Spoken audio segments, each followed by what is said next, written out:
Very good morning, dear students. This is Swati Kohli from the Millennium School, South City, Lucknow.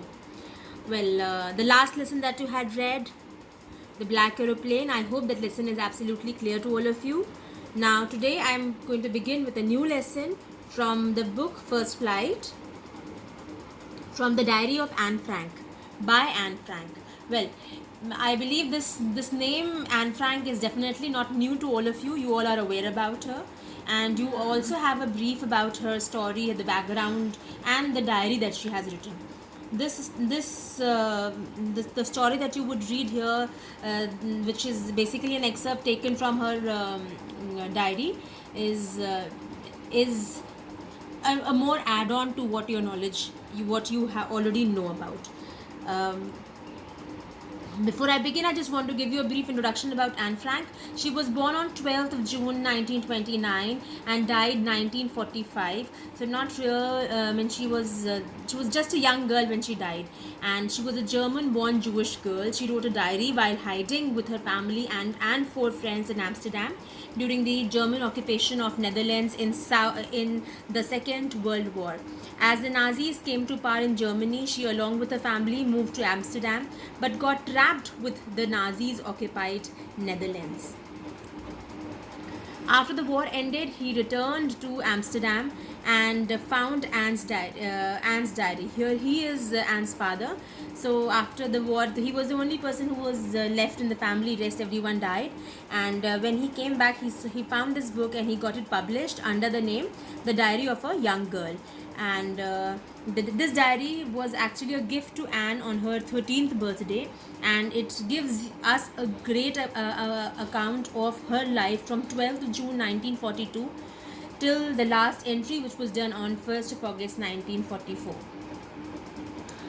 The diary was originally written in Dutch language and became one of the most world's widely read books. Many films, television, theatrical productions, and even opera have been based on this diary.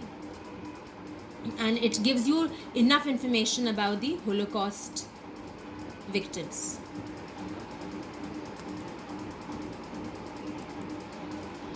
I'll begin the story now. That was just a brief about, just a small introduction to Anne Frank.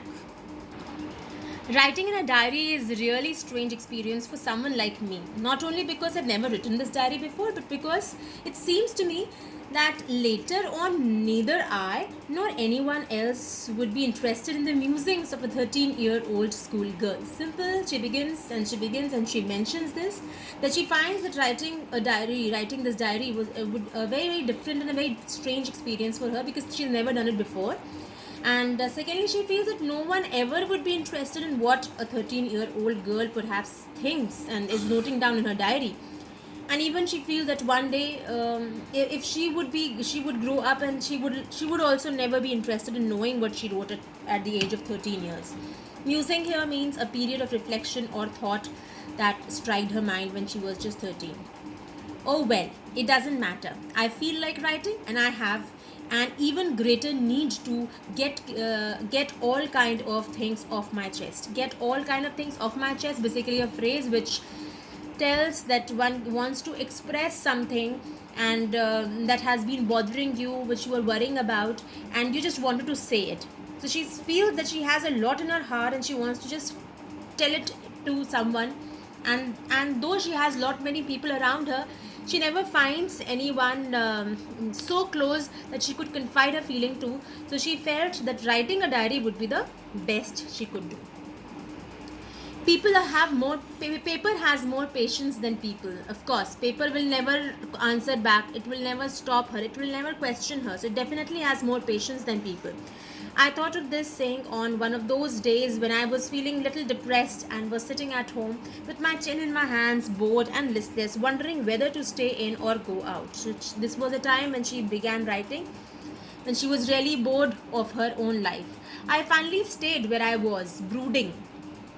Brooding means engaging in deep thoughts about something which makes one sad, angry, or maybe worried. And yes, paper does have more patience, and since I am not planning to let anyone else read this stiff-backed notebook. Stiff-backed notebook basically is representing the diary, grandly referred to as a diary. Unless I should ever find a real friend, it probably won't make a bit of a difference. So she feels that she would just pen it down in her diary. Now I am back to the point that prompted me to keep a diary in the first place. I don't have a friend. Let me put it more clearly, since no one will believe that a 13-year-old girl is completely alone in the world. And I am not. She says that she's not alone. She has a lovely family. When she has loving parents, she has a 16-year-old sister, and there are about 30 people that she can call as friends. I have a family, loving aunt, and a good home too. But no, on the surface, I seem to have everything except my one true friend. All I think about when I am with friends is having a good time. So she feels, although she has a lot of people around her who care for her, who love her, but she never found anyone to be so close and so true friend that she could just confide of whatever feeling she was undergoing. I can't bring myself to talk about anything but ordinary, everyday things. We don't seem to be able to get closer, and that's the problem. Maybe it's my fault that we don't confide. Confide basically means sharing your secrets in each other. In any case, that's just how things are, and unfortunately, they are not liable to change. This is why I've started the diary. So finally, she is going to work on the diary, and to enhance the image of this long-awaited friend in my imagination, I don't want to jot down the facts just the way a diary, just the way people tend to write a diary. She didn't want to happen in that way. She made the diary her friend and even called it Kitty. Since no one would understand a word of my stories to Kitty if I were to plunge right in or start writing at that very moment, I'd better provide a brief sketch of my life, much as I dislike doing so. She said, although she would not like, but she would not mind telling a little brief about her own life. My father is the most adorable father I've ever seen. Didn't marry my mother until he was 36 and she was 25. My sister Margot was born in Frankfurt in Germany in 1926, and this young lady Anne was born on 12th of June 1929. I lived in Frankfurt until I was 4 when my father immigrated to Holland in 1933. My mother, Edith Hollander Frank, went with him to Holland in September, while Margot and I were sent to Aachen, a city in Germany, to stay with our grandmother. Margot went to Holland in December, and I followed in February, when I was plunked down or on the table as a birthday present for Margot. So finally, she also shifted. I started right away at the Montessori school, nursery school. I stayed there until I was 6, at which time I started in the first form. In the sixth form, my teacher was Mrs. Kupris. Now she's introducing. Now she went to Montessori when she shifted to Holland, and when she was in 6th standard, there was a teacher, Mrs. Kupris, the headmistress. At the end of the year, we were both in tears as we said a heartbreaking farewell. She was quite attached to this teacher. So one person was father, she's talked about here, and the other one is this teacher, Mrs. Kupris.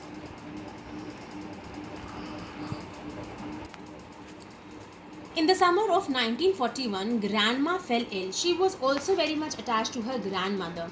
And it was in 1941 that she fell ill and had to have an operation. So my birthday passed with little celebration. Grandma died in January 1942. No one knows how often I think of her and still love her. This birthday celebration in 1942 was intended to make up for the other, and Grandma's candle was lit along with the rest. So that's all. We'll stop here, children, today. Here, if you see, if I have to close this lesson here itself, I'll just give a quick recap.